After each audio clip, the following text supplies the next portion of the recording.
नमस्कार मित्रों। आज हम लोग जो है कि पिछले वीडियो में जहां हम लोग देखे थे दिव्यांगजन अधिकार अधिनियम 2016 जिसके अंतर्गत CWSN child with needs special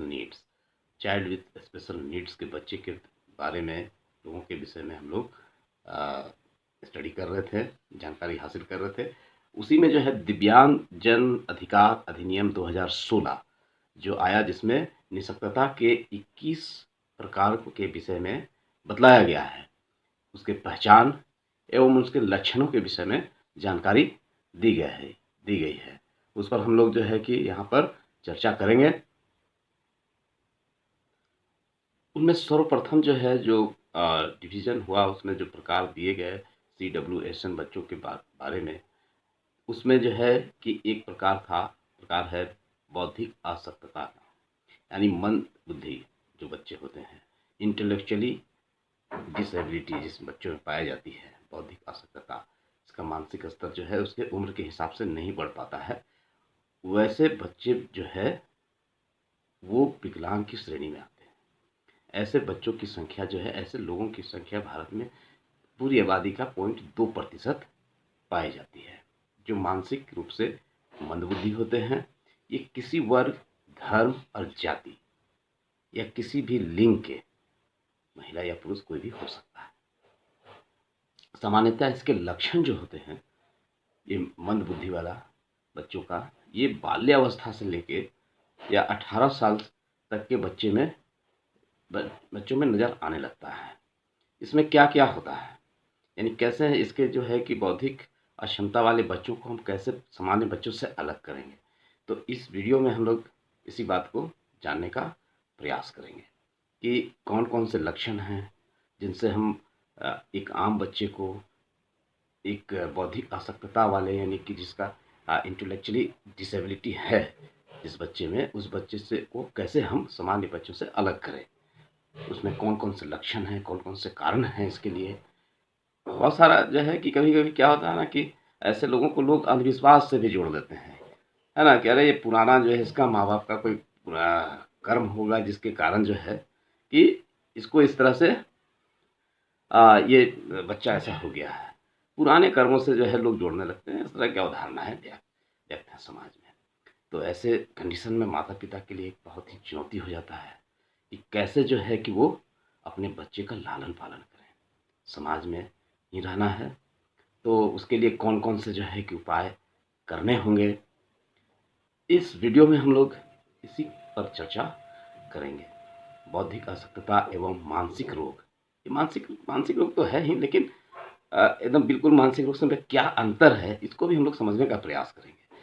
और इसके उपचार और इसके अनुकूलन बनाने में कौन कौन सी तरीके हम लोग ला सकते हैं, इस पर भी चर्चा करेंगे।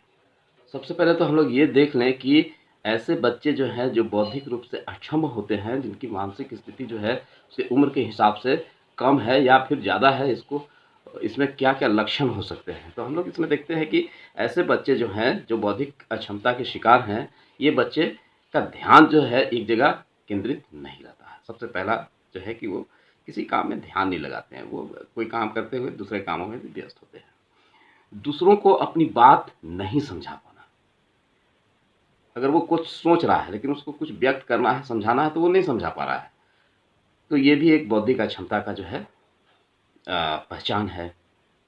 दूसरे को बात को समझाना है, अगर किसी बात को हम उसको व्यक्त करना है, किसी को बोलना है, तो वो अपनी बात को पूरी तरह से जो है नहीं समझा पा रहा है, अगला व्यक्ति उस बात को नहीं समझ पा रहा है। डेट मीन्स यहाँ पर जो है कि उसका इंटेलेक्चुअली डिसेबिलिटी उसमें आ गया है। ये हमें जांचना है, ये हमें यानी कि देखना है कि क्या ऐसे बच्चे कर पा रहे हैं, क्या कि अपनी बातों को हमको समझा नहीं पा रहे हैं। तो ये सारी चीज़ों को हम लोगों को जज करना है। एक जगह पर वो बच्चा स्थिर कभी बैठ ही नहीं सकता, ऐसे बच्चे कभी एक जगह पर स्थिर नहीं बैठ सकते। उनकी जो दैनिक क्रियाकलाप है उसको वो कर पाने में कठिनाई, या पूर्ण रूप से करने में वो कठिनाई जो है कि कठिनाई होता है, या फिर उसको किसी का सहारा का ज़रूरत होता है। माता पिता उसको सहारा देते हैं दैनिक क्रियाकलाप में। ऐसे बच्चे जो हैं बौद्धिक रूप से अक्षम माने जाते हैं। अपने आसपास के जो वातावरण है, परिवेश है, उसके साथ उसका तालमेल नहीं हो पाना भी बौद्धिक अक्षमता का पहचान है। शारीरिक एवं मानसिक विकास का देरी से विकसित होना, मतलब कि उसके शरीर में शारीरिक और मानसिक विकास, यानी शरीर बढ़ रहा है और उसका दिमाग का विकास नहीं हो पा रहा है, या फिर दिमाग बढ़ रहा है, शरीर का विकास नहीं हो पा रहा है। दोनों ही स्थिति में ये जो है कि बौद्धिक अक्षमता माना जाएगा।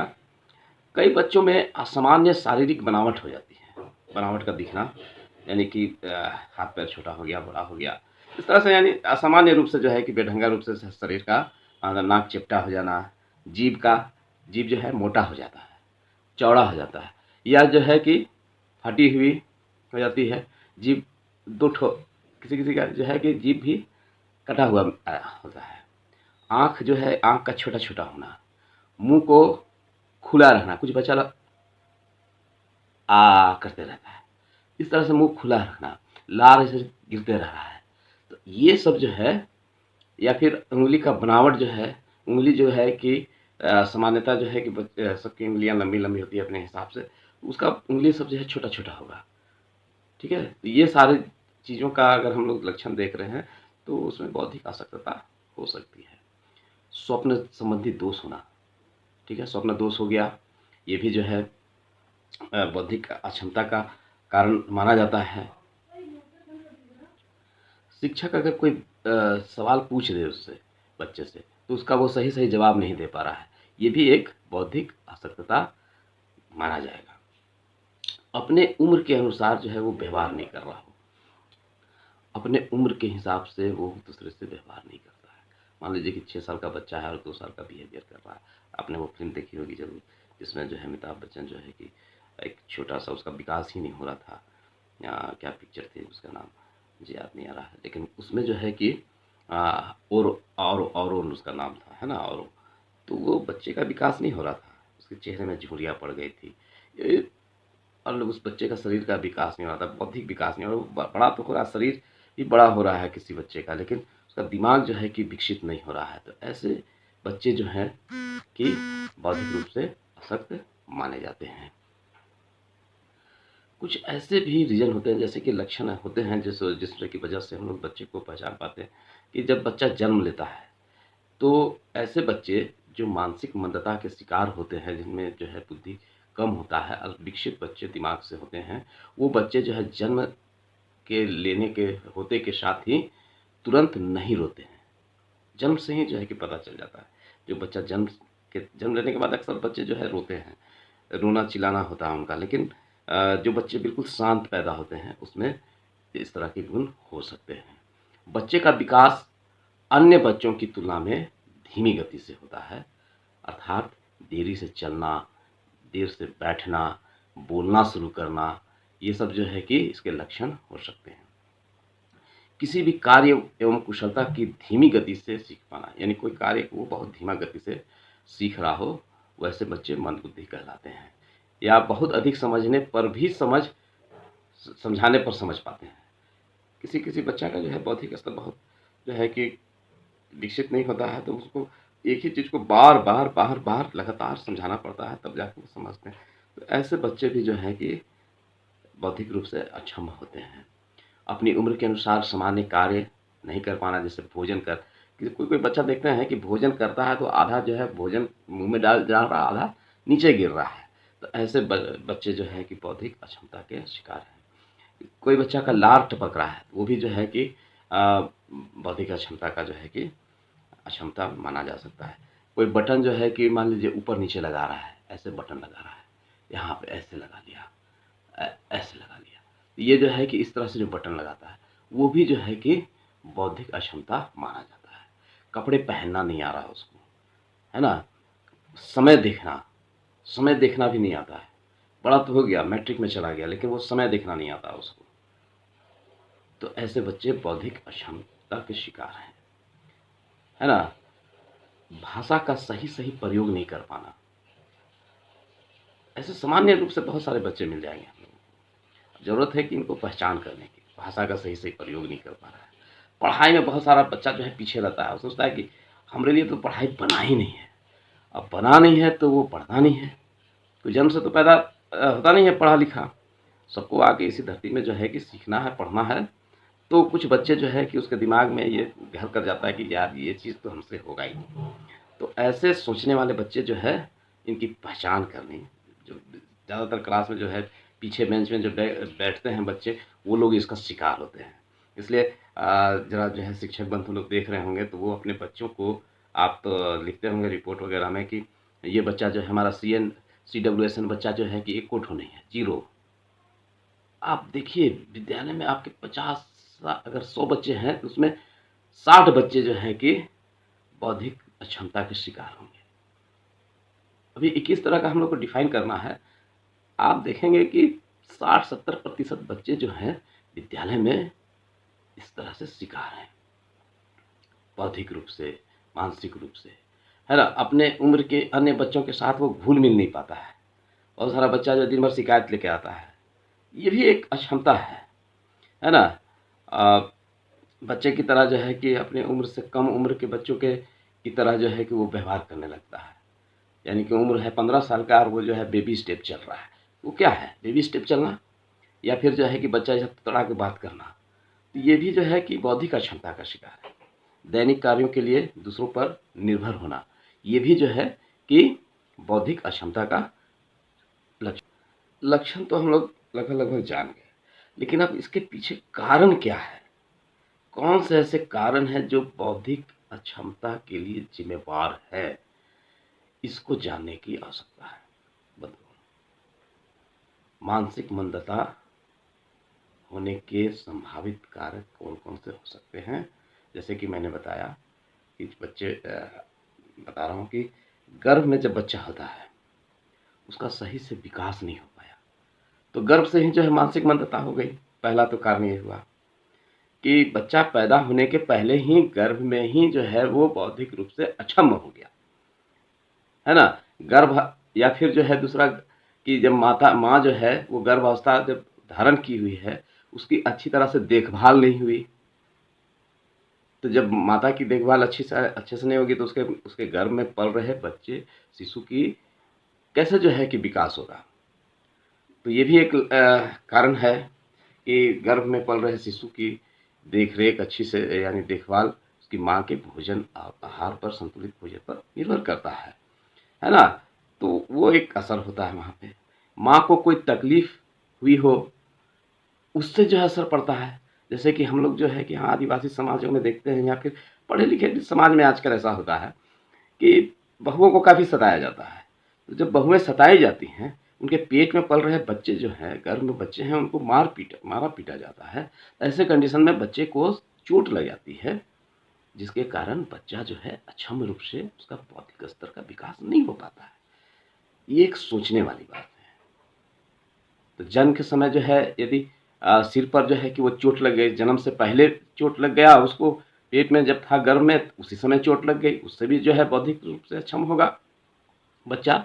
या अगर जन्म के समय जो है सिर पर जो है कि वो भारी चोट लग गया, जन्म के बाद जब छोटी अवस्था में, है ना, गहरी चोट लग गई, बच्चे को संतुलित पोषण नहीं मिला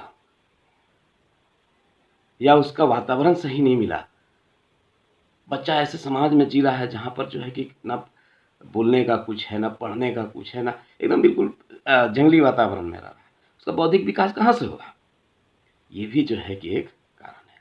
कुछ अनुवांशिक कारण भी होते हैं, जैसे मिर्गी वगैरह जो होता है कि अनुवांशिक कारणों से होता है कि बाप को भी था मिर्गी तो बच्चा को भी मिर्गी हो गया, दादा को मिर्गी था बच्चे को भी मिर्गी हो गया। यानी कि कुछ जैसे कि बहुत सारे जो है अनुवांशिक बीमारियां होती है जो बच्चों को उसके पूर्वज के द्वारा जो है कि मिलती है।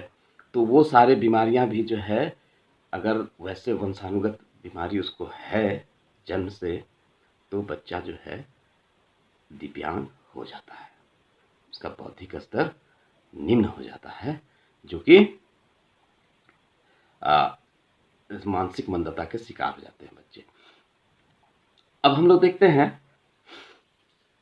कि कुछ तो हम लोग भी जो है कि ऐसे समाज में जो है रहते हैं कि पौराणिक कथाएं जो हैं उन सब का भी हमारे सामाजिक और बौद्धिक स्तर पे काफ़ी जो है कि प्रभाव पड़ता है। जैसे कोई मानसिक रूप से जो है कि अ, अक्षम है, मंद बुद्धि बच्चा है, तो ये कहते हुए हम लोग नहीं थकते हैं कि भई इसका माँ-बाप का जो है पुराना कर्म होगा, कुकर्म होगा, कुछ भी होगा, उसका असर बच्चा में पड़ रहा है। हम लोग का एक कहावत भी है कि 7 पुस्तक जो है कि बच्चा पर असर पड़ता है। अपने कर्मों का सज़ा जो है वो 7 पुस्तों तक है। ये एक अंधविश्वास है, मान्यताएँ हमारे पूर्वज जो बना के गए हैं, तो वो भी एक प्रभाव डालता है इस पर। इसके लिए जो है कि लोग जो बच्चा ऐसा होता है उसको सीधे जो है कि डॉक्टर के पास, मनोचिकित्सक के पास नहीं ले जाके कहाँ ले जाते हैं? झाड़-फूँक वाला तांत्रिक के पास ले जाते हैं, झाड़-फूँक करता है और बर्बाद कर देता है। कुछ लोगों की ये मान्यता है कि अरे कम बुद्धि है, एकर ब्याह कर दो। ब्याह कर दो तो ये ठीक हो जाएगा। तो बताइए ब्याह करने से जो है कि दिमाग ठीक हो जाएगा? नहीं होगा। लेकिन ये मान्यताएँ हैं, जिसका हम लोगों पर असर पड़ता है। मानसिक रूप से जो मंद बुद्धि बच्चे होते हैं या जो लोग होते हैं, उन पर यहाँ तक रहता है, लोगों की सामाजिक अवधारणाएँ ये हैं कि ये छुआछूत की बीमारी है। इसके पास रहोगे, इसके पास बैठेंगे, इससे हाथ मिलाएँगे, तो ये रोग उसके पास भी आ सकता है। ये सब गलत धारणाएँ समाज में व्याप्त हैं, जिसका हम लोग जो है उसको निराकरण का नहीं सोच के इस अंधविश्वास में पड़े हुए हैं। तो इस सब को ऐसा नहीं है कि इसका उपचार नहीं है, इसकी चिकित्सा है, उपचार की प्रक्रिया है। मानसिक मंदता जो है कि एक आजीवन हमेशा रहने वाली चीज़ है। इसके लिए कोई दवा-ववा नहीं बना है। ऐसा नहीं है कि कोई एगो पुड़िया ले आए और एकदम बुद्धिवर्धक चूर्ण की तरह जो है कि खा लिए और ये मानसिक मंदता तेज़ हो जाएगा। ये प्रैक्टिस का चीज़ है।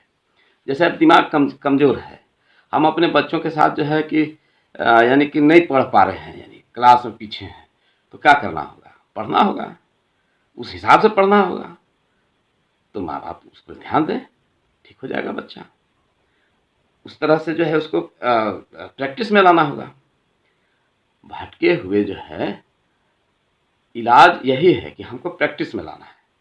दवा कुछ भी नहीं है। ये मानसिक मंदता जो है कि बहुत है, लेकिन हम लोग उसको जो है कि उसको प्रशिक्षण देके एक ऐसा स्वरूप प्रदान कर सकते हैं, जिससे वो आर्थिक रूप से समाज में सामाजिक प्राणी के रूप में रह सकता है और अपने लिए जीविकोपार्जन के लिए बहुत अच्छे संसाधन जुटा सकता है।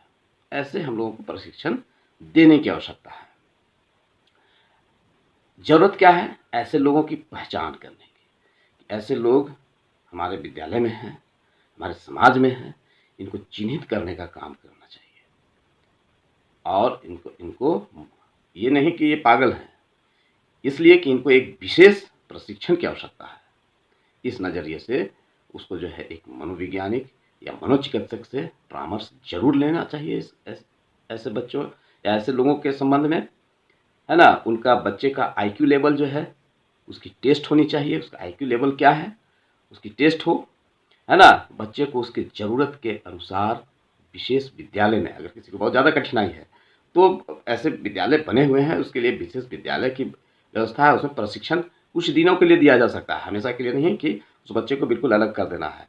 क्योंकि समावेशी शिक्षा जो कहती है कि ऐसे बच्चे को सामान्य बच्चों के साथ बैठाकर हम लोग ज़्यादा सक्षम बना सकते हैं।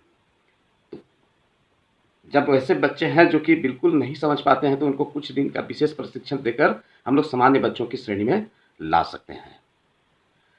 सबसे बड़ी बात यह है कि इसमें रोल किसका होगा? माता-पिता का। माता-पिता के लिए जो है कि इन बच्चों के प्रति जो है कि रोल ज़्यादा है। जो मानसिक रूप से मंद बुद्धि हैं, उनका माता-पिता का बहुत योगदान दे सकते हैं। जैसे कि बच्चे जो हैं कि क्या कमज़ोरी है बच्चे की, माता-पिता से बेहतर कोई नहीं जानता है, क्योंकि वो 24 घंटा बच्चे के साथ में रहते हैं।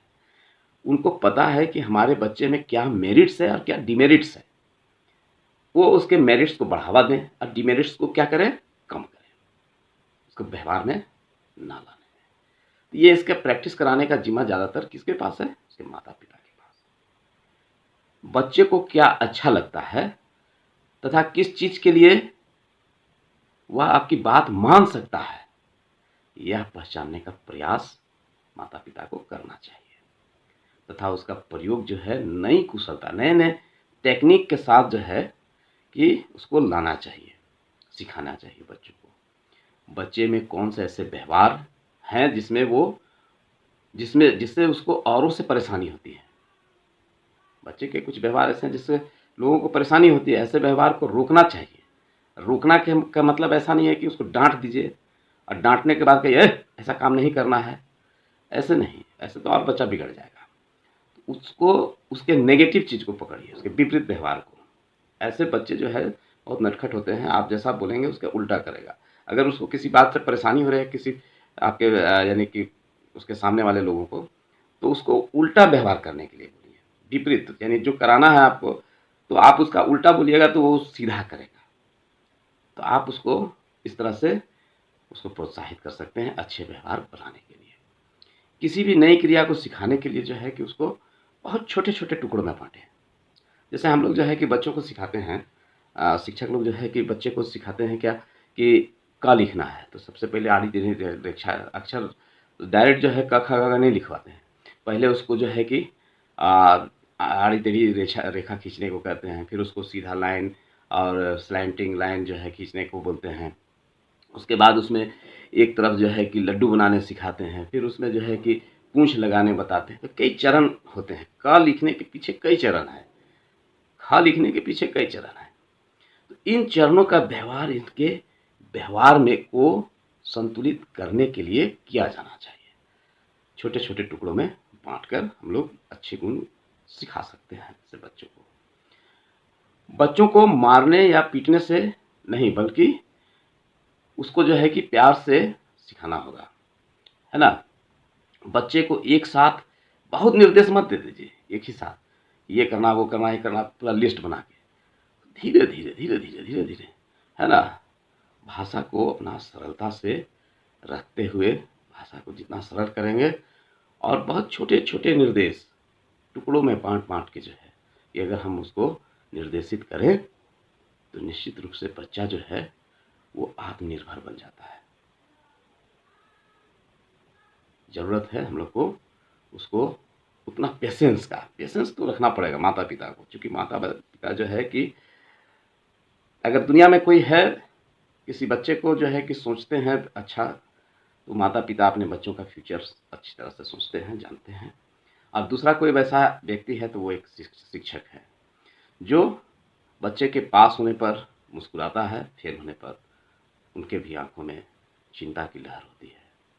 तो ये दो ही लोग हैं ऐसे हैं जो बच्चों की पहचान कर सकते हैं और इनको जो है प्रशिक्षण देके, लेकिन ज़्यादा रोल माता पिता के लिए है, क्योंकि ज़्यादातर बच्चे जो हैं कि ऐसे बच्चे तो और स्कूल में नहीं रह के वो ज़्यादातर माता पिता के साथ में रहते हैं। तो माता पिता को इरिटेट नहीं होना है, उनको जो है कि बहुत ही फैमिलियर होके उनको बहुत ही उसके साथ ये करके जो है कि उसको सिखाना है।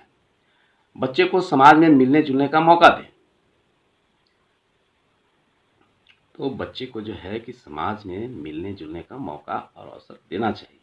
बहुत सारे जो है पेरेंट्स क्या करते हैं कि बच्चे को ऐसे अवसर पे ले ही नहीं जाते हैं। इसलिए नहीं ले जाते हैं कि उनको लगता है कि भाई हमारा बच्चा वहाँ कुछ उल्टा सीधा कर देगा तो हमारी बेइज्जती हो जाएगी। इतना डरने से जो है कि बच्चा तो निश्चित रूप से जो है कि उसका बौद्धिक विकास नहीं होगा। उनको ले जाएं, उनको अवसर दें और एक मौका दें उसको जीने का। याद रखें कि जितना अधिक माता पिता तथा घर के अन्य करीबी लोग बच्चे को सिखा सकते हैं, उतना अधिक कोई भी शिक्षक, प्रशिक्षक या विशेषज्ञ नहीं सिखा सकता। इसलिए माता पिता की जिम्मेदारी बहुत ही बढ़ जाती है ऐसे बच्चों के प्रति। अब हम लोग जो है देखते हैं कि बौद्धिक अशक्तता, मंदबुद्धि और मानसिक रोग, इसमें अंतर क्या है ना। यानी मेंटल रिटार्डेशन और मेंटल इलनेस, ये दोनों अलग अलग चीज़ें हैं, है ना।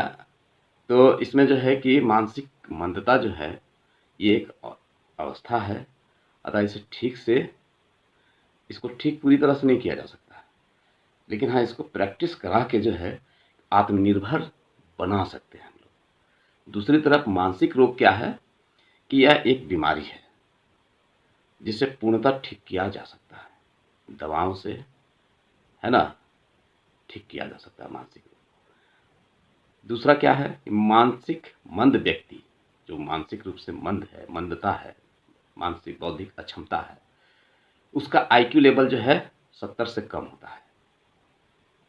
परंतु मानसिक रोगी के लिए ऐसा कोई मापदंड नहीं है। इसका आईक्यू लेवल कम भी हो सकता है, इसका आईक्यू लेवल ज़्यादा भी हो सकता है, दोनों स्तर हो सकता है। लेकिन जो मानसिक मंद बुद्धि है उनका आईक्यू लेवल 70 से कम होती है। मानसिक मंदता जो है विकासात्मक अवस्था अर्थात 18 वर्ष से पूर्व हो सकती है।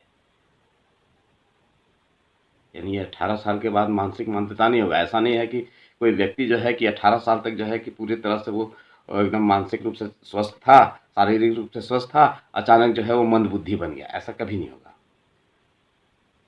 मानसिक मंदता 18 वर्ष से पहले। और ये जो मानसिक रोग है इसका कोई उम्र नहीं होता है, कभी भी किसी भी वक्त हो सकता है। ठीक है। अब जो है अंतिम की ओर हम लोग बढ़ते हैं। तो इसमें हम लोग देखते हैं कि क्या क्या अनुकूलन बना सकते हैं हम लोग मंदबुद्धि बालक या लोगों के साथ जो है अनुकूलन जो है कैसे किया, अनुकूलित व्यवहार कैसे हम लोग बना सकते हैं। तो हम लोगों ने पहले ही चर्चा किया कि कुछ ऐसे क्षेत्र हैं जिसमें हम लोग जो है कि इससे अगर अपनाएं तो इसको पालन करें तो उसके व्यवहार में यानी कि परिवर्तन लाया जा सकता है। जैसे कि संप्रेषण करना, यानी उसको जो है कि संप्रेषित करके जो है बच्चों से कुछ काम करा सकते हैं। संसाधनों का उपयोग, बहुत सारे संसाधन हैं जिससे हम उसके व्यवहार में परिवर्तन ला सकते हैं। वैसे एक्टिविटी करा सकते हैं जिससे उसके व्यवहार में परिवर्तन आए, ऐसे कर सकते हैं, संसाधनों का उपयोग कर सकते हैं। सामाजिक कौशल